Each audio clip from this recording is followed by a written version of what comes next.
And with all the infections and deaths that we see from COVID-19, it is, of course, leading for the authorities to impose more restrictions.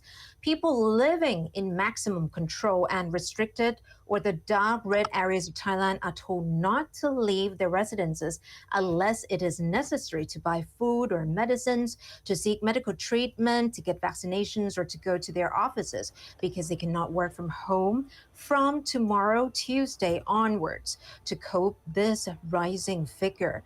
The dark red zone now includes 13 provinces with three addition of provinces. And after the addition on Sunday, this list now includes Bangkok, นครปฐมนนทบุรีปทุมธานีสมุทรปราการสมุทรสาครฉะเชิงเทราอยุธยาชลบุรีนราธิวาสปัตตานียะลา and Songkhla. This new measure is on top of the other restrictions in force since last Monday to contain the deteriorating COVID-19 situation in the country. The CCSA, in its latest announcement, has also adjusted pandemic zoning to reflect the actual situation in the country's provinces. Other lockdown restrictions imposed since last week will be extended until August 2nd, and these include the 9 p.m. to 4 a.m. curfew, a ban on public gatherings or activities of more than 5 people, closure at 8 p.m. of all eateries and supermarkets, including those in shopping malls, convenience stores, pharmacies, and fresh markets. Dine-in services at all eateries are prohibited, and convenience stores can only open until 8 p.m. And a passenger limit on public transport of 50% of the loading capacity is also enforceable starting on Wednesday. However, provincial governors are empowered with the consent of their local communicable disease committee to order the closure of businesses and activities which are deemed to be at risk of contributing to the spread of the disease.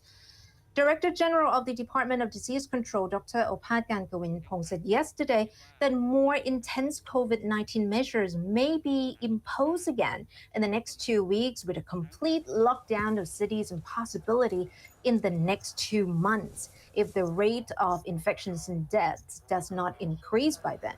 He said that if the new infection rate is still high in the next 2 months, there is a possibility that they have to impose a lockdown like in Wuhan, China, the origin of the pandemic since last year, to control the spread of the virus, where people have to really stay at home and not allowed to travel at all, and that all things such as food and water will have to be delivered to them instead.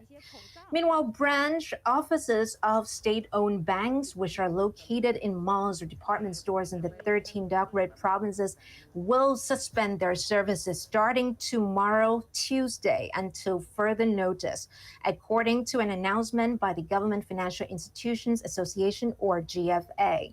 The move is in line with the CCSA's tightening of lockdown restrictions in the dark red zone. The state-run banks include the Government Savings Bank, the Government Housing Bank, the Bank of Agriculture and Agricultural Cooperatives, the Export and Import Bank of Thailand, the Islamic Bank of Thailand, the SME Development Bank, and the Thai Credit Guarantee Corporation. The GFA further announced that it may consider closing down more branches in the dark red zone if it is necessary.